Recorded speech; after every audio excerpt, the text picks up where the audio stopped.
I'm now joined by Justin Scoggins. Justin took his UFC record to 2-0 at the weekend with an impressive win over Will Campazano and took his overall record to 9-0. Justin, thank you very much for joining me. Hey man, thanks for having me on. Congratulations, it was a really impressive performance on Saturday at UFC 171. Thank you, I appreciate it. Trained really hard for it. Now it was certainly a step up from your previous UFC fight. Will Campazano's been around for a long time. He's fought WEC. He's been in the UFC. He's fought up at bantamweight. So how did you feel going into the fight? I felt great going into the fight. I'm always very confident, going into fights because I trained down here with some really good guys at American Top Team and Coconut Creek, and so I'm always very confident. I don't worry about anything. I know I'm prepared, and I just go out there and I have fun, and I enjoy what I do. What was your game plan going into the fight? Nothing specific. I just kind of go in there and I train for all positions. Just being ready to react to whatever the position. It's nothing too specific. If I'm fighting a guy like Will, I just go into the fight knowing that he's going to be a tough competitor. I'm not might not be able to land one knockout blow. It's going to might go the distance, and just knowing that I'm in shape and being able to do everything I know, and using all my skills for 15 minutes straight, because the finish will come if I just set my mind to it and take the shots like they come to me. One of the things that was picked up on during the commentary was your kind of switches and your stances, kind of like the karate base. Is that something that you liked? Do you like the karate base? Because you were throwing some great kicks in the fight.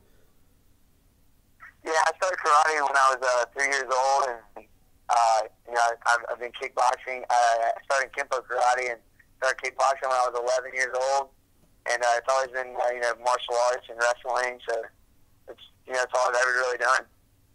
Now, during the commentary as well, Joe Rogan compared you to Lyoto Machida, which of course is a huge compliment. What were your thoughts on that comparison?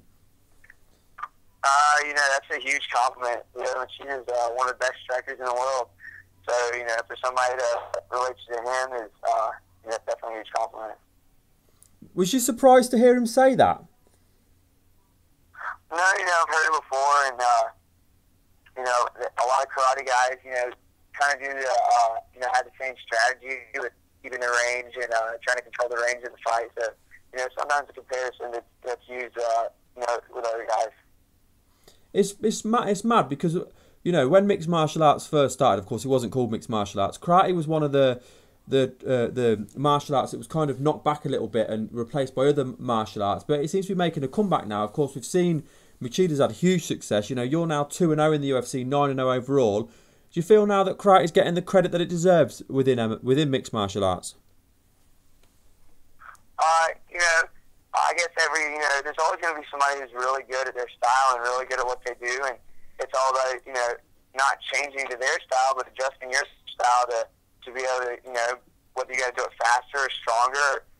You got to play to your own strengths. Whatever your own strengths are, that's what you got to use. You can't ever have a too specific game plan because you might be able to shoot a good single leg, and the guy might be able to block the single leg really good, but he can't defend the double leg. So you just really it's got to be a good balance between everything. Now, it was a 3-round fight, but you dominated pretty much from start to finish. So did you take any knocks? How did you feel after the fight? I felt great. I've got back to training, not too banged up. There's some guys in the gym that are getting ready to fight. So, I'm in there helping those guys out, just being there for them because they were there for me in my entire training camp. How long will it be then before you'll be ready to step back in and compete again? I'm going to just wait on my managers to let me know what's going on and take the time that I have off to, just really study and learn, continue to round my game out and continue to evolve as a fighter. Now, again, with the UFC flyweight division, because it is still quite a new division, there's quite a few people in and around contendership. There's no real clear-cut contender. How far off do you feel you are from fighting for the title now that you're on a 2-fight win streak within the UFC? And who would you like to compete against next?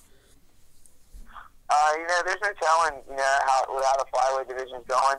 I believe all those decisions are to my management team and my coaching staff. American top team. We got the best coaches in the world. So all I do is I train and I get ready to fight, and I fight the person that's in front of me. So just like kind of like an attack dog or something. Well, I just want to say I appreciate you giving me your time today, and congratulations. It really was a really impressive performance. It kind of brought, I mean, your first performance in the UFC was good, but because this was a tougher opponent, I just thought this brought you more to the forefront. So congratulations on an impressive performance. Thank you so much. I appreciate it, man. And before we let you go, I just want to give you a chance to shout out your Facebook and your Twitter, and then any friends, family, sponsors, training partners you want to shout out as well. I want to shout out Venom, Affliction, and Fear the Fighter. They all, got great gear. Affliction, with some great stuff. So I really appreciate their sponsorship and their support. And I just want to thank all my fans and family. Everybody's always been behind me and pushing me forward towards my goals, and I really appreciate it. Well, it's been great speaking with you, Justin, and I can't wait to see you step back in and take your record to 3-0 in the UFC. Thank you so much. I appreciate it.